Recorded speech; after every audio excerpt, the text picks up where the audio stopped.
First ಪಾಯಿಂಟನ್ನು ನೋಡೋಣ.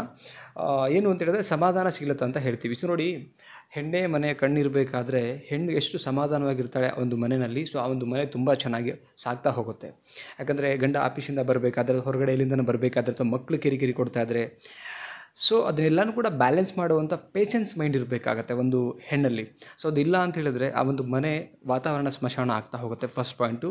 So ಈ quality ಹೆಣ್ಣಲ್ಲಿ ಇರಬೇಕಾಗತ್ತೆ, ಹೆಂಡತಿ ಆದಂಥವಳ ಹತ್ರ ಇರಬೇಕಾಗುವಂಥ. ಸೆಕೆಂಡ್ ಪಾಯಿಂಟ್ ನೋಡ್ಕೊಂಬರೋಣ, ಪ್ರೋತ್ಸಾಹ ಮತ್ತು ಬೆಂಬಲ. ನೋಡಿ, ಇಡೀ ಫ್ಯಾಮಿಲಿಗೆ ಎನ್ಕರೇಜ್ ಮಾಡುವಂಥ ಕ್ವಾಲಿಟಿ ಅವಳಲ್ಲಿ ಇರಬೇಕಾಗತ್ತೆ. ಆ್ಯಂಡ್ ಟಫ್ ಸಿಚುವೇಷನಲ್ಲಿ ಏನೇ ಚಾಲೆಂಜಸ್ ಬಂದರೂ ಕೂಡ ಅದಕ್ಕೆ ಸಪೋರ್ಟ್ ಮಾಡಬೇಕು ನಿಂತ್ಕೊಂಡು, ಆ ಧೈರ್ಯ ತುಂಬುವಂಥ ಒಂದು ಹಸ್ಬೆಂಡಿಗಾಗಿರ್ಬೋದು, ಮಕ್ಕಳಿಗಾಗಿರ್ಬೋದು. ಸೊ ಈ ಒಂದು ಕ್ವಾಲಿಟಿ ಇರಬೇಕಾಗತ್ತೆ. ಸೆಕೆಂಡ್ ಪಾಯಿಂಟ್ ಆಯಿತು. ಆ್ಯಂಡ್ ನೆಕ್ಸ್ಟ್ ಪಾಯಿಂಟ್ ಬಂದು ನೋಡೋಣ, ಏನು ಅಂತ ಹೇಳಿದ್ರೆ ಸ್ನೇಹಪೂರ್ಣತೆ ಇರಬೇಕಾಗತ್ತೆ. ನೋಡಿ, ಒಂದು ಹಸ್ಬೆಂಡ್ ಒಟ್ಟಿಗೆ, ಮಕ್ಕಳೊಟ್ಟಿಗೆ ಆಗಿರ್ಬೋದು, ಒಂದು ರಿಲೇಷನ್ಶಿಪ್ನ ಹೇಗೆ ಬಿಲ್ಡ್ ಮಾಡಬೇಕಂತ ಹೇಳಿದ್ರೆ ಒಂದು ಫ್ರೆಂಡ್ಲಿ ಆ್ಯಂಡ್ ಅಂಡರ್ಸ್ಟ್ಯಾಂಡಿಂಗ್ ಇರುವಂಥ ರಿಲೇಷನ್ಶಿಪ್ನ ಮಕ್ಕಳೊಟ್ಟಿಗಿರ್ಬೋದು, ಹಸ್ಬೆಂಡ್ ಒಟ್ಟಿಗಿರ್ಬೋದು, ಆ್ಯಂಡ್ ಅತ್ತೆ ಮಾವ ಇದ್ದರೆ ಅವರೊಟ್ಟಿಗಾಗಿರ್ಬೋದು, ಈ ಒಂದು ರಿಲೇಷನ್ಶಿಪ್ನ ಬಿಲ್ಡ್ ಮಾಡುವಂಥ ಕ್ವಾಲಿಟೀಸ್ನ ಹೆಂಡತಿ ಆದಂಥವ್ಳು ಬೆಳೆಸ್ಕೊಬೇಕಾಗತ್ತೆ.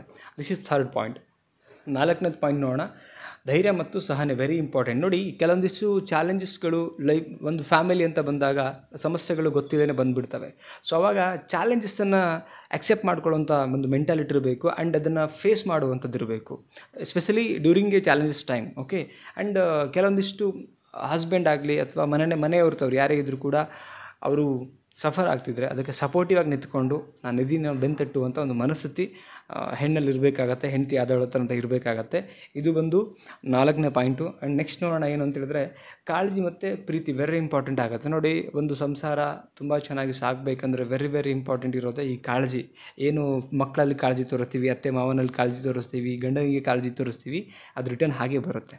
ರೈಟ್. ಒಳ್ಳೆಯ ಒಂದು ಫ್ಯಾಮಿಲಿ, ಒಂದೇನು ಸಂಸ್ಕಾರ ಇರುತ್ತೆ, ಆ ಫ್ಯಾಮಿಲಿ ಒಳಗಡೆ ಕಾಳಜಿ ಪ್ರೀತಿ ಅದು ರಿಟರ್ನ್ಸ್ 100% ಬರುತ್ತೆ. ಒಂದು ಸಂಸ್ಕಾರ ಕಲ್ಚರ್ ಅದು ಮಧ್ಯದಿಂದ ಬರ್ತಾ ಹೋಗುತ್ತೆ. ಬಟ್ ಹೆಣ್ಣಾದಂಥವಳು ವೆರಿ ಇದನ್ನು ಕ್ಯಾರಿ ಮಾಡಬೇಕಾಗುತ್ತೆ. ಬಿಕಾಸ್ ಏನಕ್ಕೆ ಅಂದರೆ ಸಂಸಾರ ನಿಂತಿರೋದು ಪ್ರೀತಿ ಮತ್ತು ಕಾಳಜಿ ಮೇಲೆ, ಆ್ಯಂಡ್ ಬದುಕಲಿಕ್ಕೆ ದುಡ್ಡು.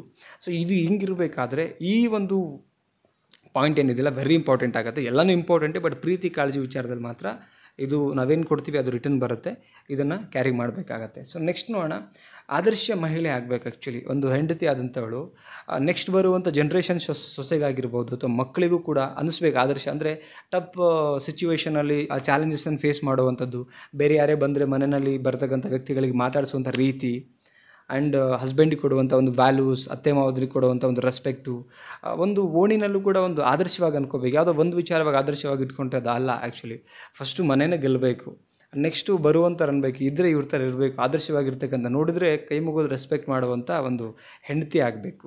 ಇದಿಷ್ಟು ಕ್ವಾಲಿಟೀಸ್ನ, ಇದು ಆ್ಯಕ್ಚುಲಿ ಏನಂತ ಹೇಳಿದ್ರೆ ಒಂದು ಪರಿಪೂರ್ಣವಾದಂಥ ಹೆಂಡತಿ ಆಗಲಿಕ್ಕೆ ಬೇಕಾಗಿರ್ತಕ್ಕಂಥ ಕ್ವಾಲಿಟೀಸ್. ಸಪೋಸ್ ನಮ್ಮ ಹತ್ರ ಇಲ್ಲ ಅಂದರೂ ಕೂಡ ಬೆಳೆಸ್ಕೋಬೇಕಾಗುತ್ತೆ. ಬಿಕಾಸ್ ಆ ಒಂದು ಸಂಸಾರ ನಾವೇನೇ ಆಗಿರ್ಬೋದು, ಬ್ಯಾಂಕ್ ಸೆಕ್ಟ್ರಲ್ಲಿ ಕೆಲಸ ಮಾಡ್ತಿರ್ಬೋದು, ಅಥವಾ ನಾವು ಯಾವುದೋ ಒಂದು ಡಾಕ್ಟರ್, MBBS, ಏನೇ ಇದ್ರೂ ಕೂಡ ಮನೆಗೆ, ಆ ಒಂದು ಮನೆಗೆ ಸೊಸೆ ಆಗಿರ್ತೀವಿ, ಗಂಡನಿಗೆ ಹೆಂಡತಿ ಆಗಿರ್ತೀವಿ, ಮಕ್ಕಳಿಗೆ ತಾಯಿ ಆಗಿರ್ತೀವಿ ಅಂದಮೇಲೆ ಸೊ ನಮ್ಮ ಜವಾಬ್ದಾರಿಗಳನ್ನು ಒಂದು ಮನೆಯಲ್ಲಿ ಇದೆಲ್ಲ ನಿಭಾಯಿಸಬೇಕಾಗಿರೋದ್ರಿಂದ ವೆರಿ ಇಂಪಾರ್ಟೆಂಟ್ ಪೇಷನ್ಸ್. ಅದನ್ನು ಇಟ್ಕೊಂಡು ಇದೆಲ್ಲನೂ ಕೂಡ ನಾವು ಕ್ವಾಲಿಟೀಸ್ನ ಬಿಲ್ಡ್ ಮಾಡಿಕೊಂಡು ಫ್ಯಾಮಿಲಿನ ನಾವು ಸಾಗಿಸ್ತಾ ಹೋದರೆ ಆ ಒಂದು ಸಂಸಾರ ಸುಖ ಸಂಸಾರ ಆಗುತ್ತೆ ಸ್ನೇಹಿತರೆ.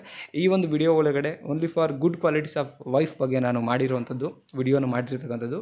ಯಾವ ಕ್ವಾಲಿಟಿ ಇಷ್ಟ ಆಯಿತು ಕಮೆಂಟ್ ಮಾಡಿ ತಿಳಿಸಿ ನನಗೆ. ಆ್ಯಂಡ್ ವಿಡಿಯೋ ಲೈಕ್ ಮಾಡಿ, ಇಷ್ಟ ಆಗಿದ್ದರೆ ನಿಮ್ಮ ಫ್ರೆಂಡ್ಸ್ಗಳಿಗೂ ಶೇರ್ ಮಾಡಿ. ಆ್ಯಂಡ್ ಯಾವುದಾದ್ರು ಟಾಪಿಕ್ ಮೇಲೆ ವಿಡಿಯೋಸ್ ಬೇಕು ಅಂದರೂ ಕೂಡ ಕಮೆಂಟ್ ಮಾಡಿ ಸ್ನೇಹಿತರೆ. ಮತ್ತೊಂದು ಟಾಪಿಕಲ್ಲಿ ಸಿಗೋಣ. Thank you so much guys. Bye.